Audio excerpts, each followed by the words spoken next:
Welcome to today's video where we will delve into the packet processing flow of Palo Alto Network's firewalls. Understanding this flow is essential for effective troubleshooting and network design. Palo Alto firewalls are renowned for their SP3 architecture, which distinguishes them from other firewalls. Let's start with the ingress stage, where packets arrive at the physical interface of the firewall.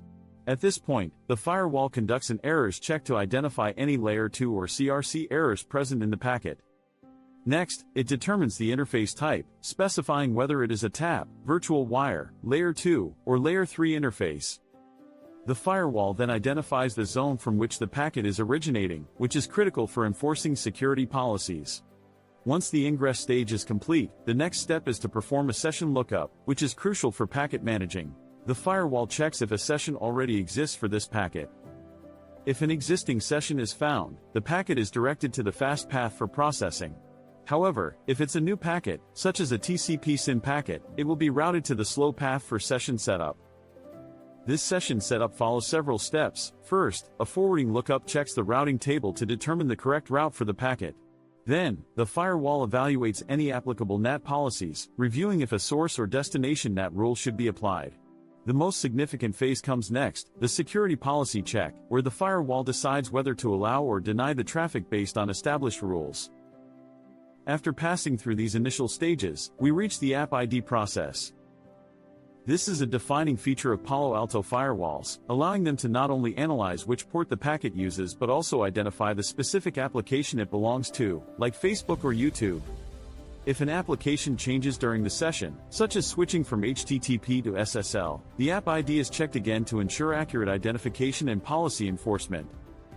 Subsequently, we have content inspection, where the firewall checks the packet contents for potential threats. This involves running antivirus and anti-spyware checks, ensuring that no vulnerabilities are being exploited, and filtering URLs to verify that they are not accessing forbidden sites. Importantly, all of these functions occur in parallel, allowing for rapid processing compared to traditional firewalls. After successful content inspection, the packet enters the egress stage, preparing to exit the firewall. This involves routing the packet towards its destination based on the established rules. If NAT is necessary post-session, the IP address will be modified accordingly. Additionally, quality of service checks may be applied at this stage to manage bandwidth limits or prioritize certain types of traffic. Finally, the packet is transmitted through the interface and sent out on its way. To enhance viewer comprehension, consider incorporating visual aids in your video. A diagram illustrating the packet's journey from ingress to egress can provide clarity. Using different colors to highlight the distinctions between slow path and fast path can also aid understanding. Furthermore, a diagram showcasing the SP3 architecture with emphasis on how Content ID, App ID, and User ID work together will reinforce the presented concepts. Remember the key points: Palo Alto employs stateful inspection, processes packets in a single pass for streamlined security checks, and operates based on zones for comprehensive traffic management.